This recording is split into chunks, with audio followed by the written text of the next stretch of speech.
With reaction, I'm joined by LA County Supervisor Kathryn Barger. What do you think?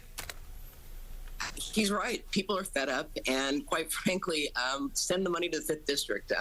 We've been doing encampment cleanups, and I've been working with Mayor Bass. Forest Lawn Drive, we got all the RVs cleared out. Up in the Antelope Valley, we've been doing the same thing. I actually brought in the motion to support an amicus brief on Grants Pass. So I hear his frustration. I think where there is a little bit of disconnect is coordination. Because if they're going to do the cleanup on these encampments on state land, we don't want to just move the people into different areas.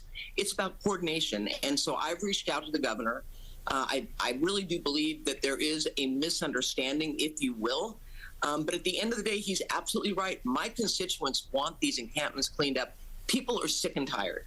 I'm sick and tired. It's a quality of life issue for the residents living in my district.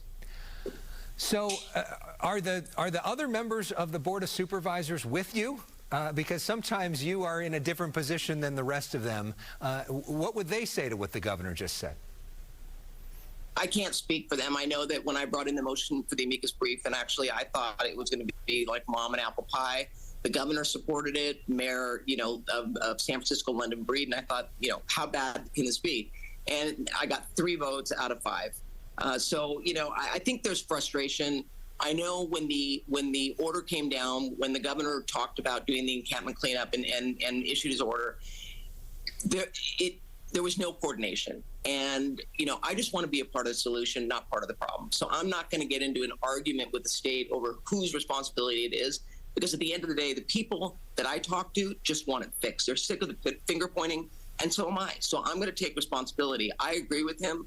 We have the tools in the toolbox to get it done. We have to build housing. We have to build, temporary housing. The mayor and I have talked about emergency shelters being brought in immediately because of not only cold weather, but for the heat. So we've got the ability to do it. We just have to have the will to get it done. Because there's a lot of people that are listening to this that are like, state spent $24 billion and the problems got worse. Why is it going to be different this time? Why should we trust it's going to be different this time? Money is not the problem. And I've said that. I said it when we would measure HPAS. We got $350 million a year, and we didn't move the needle. You have to have the will. And it is making difficult decisions. And I go out to the cleanups, and I tell the people, I'm not trying to be mean. We've given you notice. We've let you know that we're going to be cleaning this area up.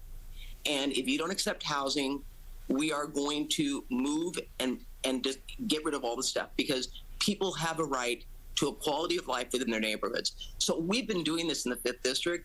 I figured better to ask for forgiveness and permission. The fact that the Supreme Court overturned Grants Pass was actually not something I was surprised about, but we've done it in a way that's compassionate. The difference is the governor's giving 48 hours notice. We would do about a 2-week outreach, and then we just go in and say, we're done. If you don't accept housing, you're out.